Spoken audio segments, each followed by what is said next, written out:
সম্প্রতি পারিবারিক একটি গোলযোগে তার উগ্রতা দেখে হতবাক হয়েছিলেন অনেকেই।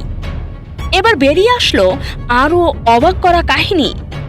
তিনি নাকি উগ্রবাদী ফাতাহ কমব্যাট সিস্টেম নামে উগ্রবাদী একটি সংগঠনের সঙ্গে জড়িত। বলছিলাম যশোর সদর উপজেলার কিসমত নোয়াপাড়া বিশ্বাসপাড়ার তাহসিন ইসলামের কথা।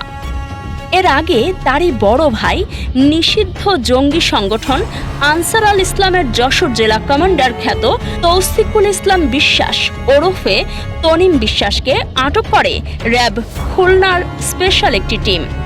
সর্বশেষ তাহসিনের আটকের ঘটনায় নিয়ে এলাকায় তোলপাড় শুরু হয়েছে।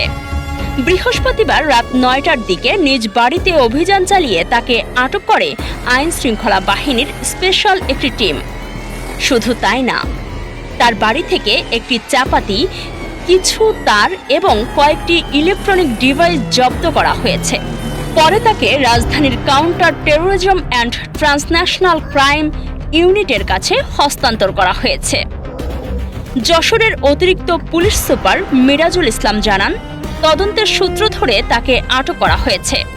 এছাড়া তার বিরুদ্ধে পূর্বে দায়ের করা একটি ডাকাতি মামলাও রয়েছে, যেখানে তিনি ৩য় নম্বর আসামি। পুলিশ আরও জানান, প্রাথমিক জিজ্ঞাসাবাদে তাহসিন ফাতাহ কমব্যাট সিস্টেম নামে আলোচিত একটি সংগঠনের সঙ্গে সম্পৃক্ত থাকার কথা স্বীকার করেছেন। পুলিশ আরও জানায়, গত ৫ই জুলাই রাজধানীর যাত্রাবাড়ি এলাকায় উগ্রবাদী কর্মকাণ্ড পরিচালনার উদ্দেশ্যে সমবেত হওয়ার সন্দেহে ৬ যুবককে আটক করে সিসিটিসি। আইনশৃঙ্খলা রক্ষাকারী বাহিনীর দাবি, ফাতাহ কমব্যাট সিস্টেম নামে সংগঠনটির বিরুদ্ধে মার্শাল আর্ট প্রশিক্ষণের আড়ালে তরুণদের উগ্রবাদে উদ্বুদ্ধ করার অভিযোগ রয়েছে।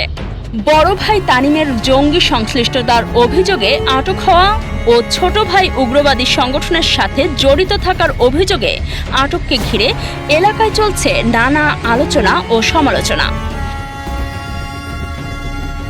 রোহিত হোসেন রনির তথ্য ও ভিডিও চিত্রে কাজী সাইমা, রাদিন নিউজ। নির্ভুল রোগ নির্ণয় সঠিক চিকিৎসার প্রথম ধাপ, আর এই নিশ্চিত স্বাস্থ্যসেবার জন্য কুইন্স হসপিটাল কেন আপনার প্রথম পছন্দ হবে।